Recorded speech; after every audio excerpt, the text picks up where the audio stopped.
So you mean to tell me that the unemployed grad school dropout Nadia has taken it upon herself to create a job in which she counsels people solicited from Craigslist for dollar bills?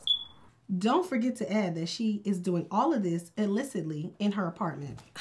The apartment formerly known as B6 is going to be on the nightly news. Jesus. To boot, she is now saying that she's been convicted to tell people her pyramid scheme is actually a pyramid scheme. She probably meant to say she's about to be convicted. Mel, she's like the she-wolf of Wall Street. Okay, so she called me and asked if she used my mom's old computer. Oh, you allowed our dear but trifling friend Nadia to use your mother's laptop for shenanigans? Hers is fried. I'm sure it is. She asked for a solid. Plus, my mom doesn't use it anymore. It's complete crap. Runs like molasses. Jesus. Well, let me get off this phone before you tell me any more incriminating information, and we're both in the slammer, okay? Bye, Mel. I need new friends. Like I'm quoting Nora Jones in reverse, not quite an empty drum. You missed the sun. Why, oh, why didn't you come?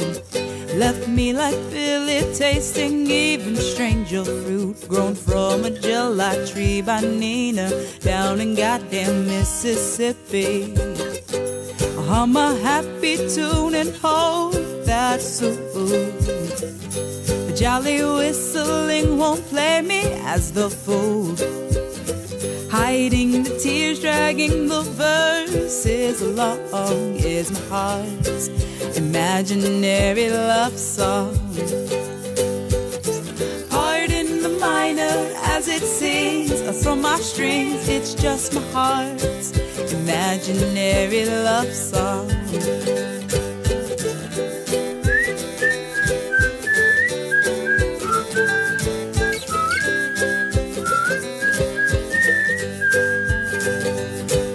Fucked up at the end, but I might like it.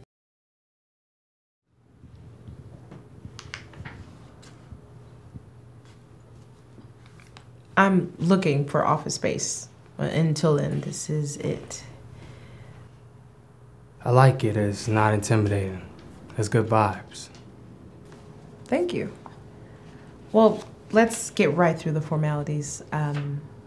My name is Nadia West, and I am a professional sounding board. I read your flyer. Groovy. Well, our session begins. It begins now. Mr. Dobson, you're here to discuss, first off, how are you? I feel like I'm getting ahead of myself. I'm unsure. I know I should feel something, but I don't. Well, what brought you here? My father. Tell me about your father. I don't know. Yeah, I don't know. You never met him? We met. He comes, he reappears, he vanishes. I don't know. Vanish, he reappears. I don't know. Okay. Well, what about him has you sitting here before me? He's dying. He's dying. Sorry to hear that. It's life. He has prostate cancer. He has 6 months to live.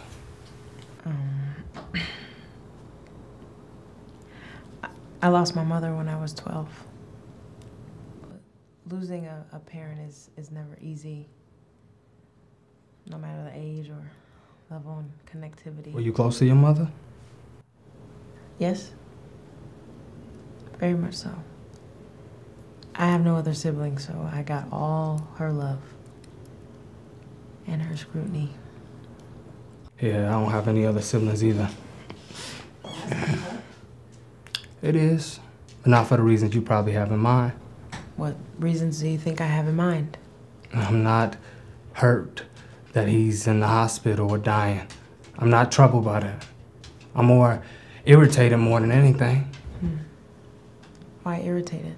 Because I get a call out of the blue about a man I only seen in micro moments in my life. I don't even have entire memories of him. I have fragments of spaces in time we are in the same room. They say They want me to come down. I identify him. And I'm like, who? They say, he keeps saying your name. I'm like, what the fuck are you talking about? The doctor says, your father has fallen face forward off a train platform and he doesn't know who he is.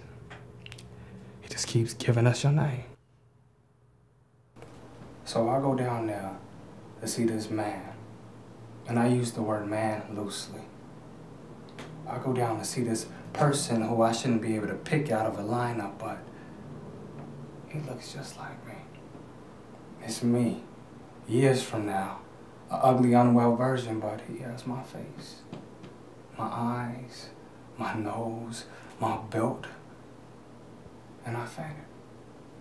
Nadia, I'm a grown man and I fainted. You shouldn't have saw it. It's like I was Scarlett O'Hara or some shit. You saw someone who was like an apparition in your life. Your fainting makes complete sense. But you use the word irritated. Why are you irritated? Because my entire day, the last month of my life, has stopped for this man. I am consumed, Nadia, undeservingly. I had the option of making him ward of the state, and I bitch out and I take ownership of someone who didn't want me. I'm irritated at that. No, fuck that. I'm confused. I'm outraged at myself, at everything. At God. Your actions are commendable. Spare me, Nadia. I don't want to hear how good of a person I am. What do you want to hear? I don't know. Not that crackery.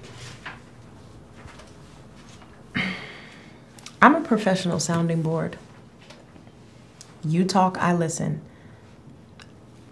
I'm the person who you discuss ideas with to see if those are good ideas, or the person you seek out an opinion as a means of evaluating it. I know what a sounding board is, Nadia.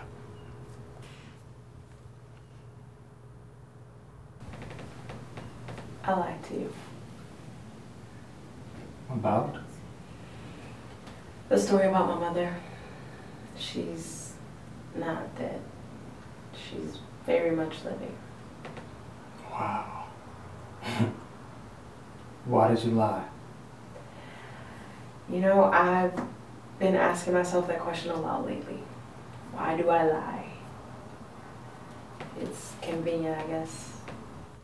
A therapist who lies and gives advice out of a mixed match living room. No fair. You said you liked the space. I lied. When I said this place had good vibes and wasn't intimidating, I meant you. Thank you. You're welcome. So, why did you lie about your mother? I partially lied. I partially told the truth. I mean, it feels like she's dead. And I didn't say she died. I lost her, which is true. And so I don't feel that bad. We haven't talked in years, and she abruptly left me anyway, so. So you tell people she's dead? To people who I don't know, yes. It's easier for me to compartmentalize her that way. I get it. When I told you your actions were commendable, I wasn't blowing smoke up your nether regions. I admire those who live in truth. These days, especially.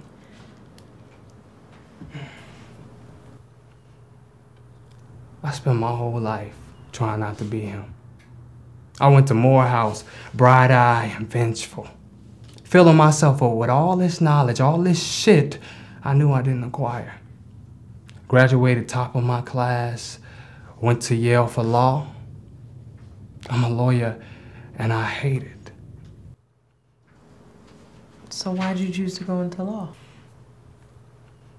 I needed a seemingly straight shot to glory and material shit. I needed to know I wouldn't be him, a bum, a rolling stone, moving from women's beds and couches with nothing of my own. How does it feel to accomplish what you set out for?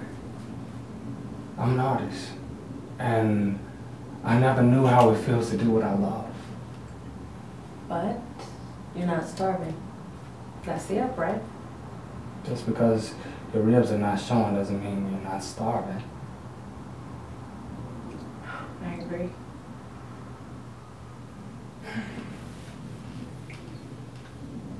I don't visit him often. I make sure he's in the best facilities, under the best care. He died comfortably. And I felt good for doing that for him. As in much disbelief as I was for doing that for him, I rested well, Nadia. Then why do you sound so bitter about it? Because he doesn't deserve it. Because fuck him. That nigga's dying in the lap of luxury on my dime. I don't know. I don't know if money means to you what it means to most people. We had a call last week. He wants to see me. He's coherent now. And the nurse says he just wants to talk and see me. I can't stomach it. I can't stomach seeing him in fatal position, riding away, wanting me to be there for him like he wasn't for me.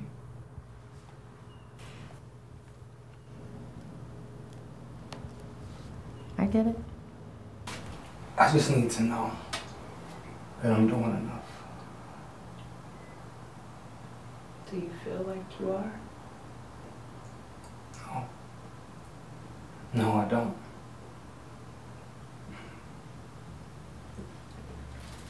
You're still living, Malik.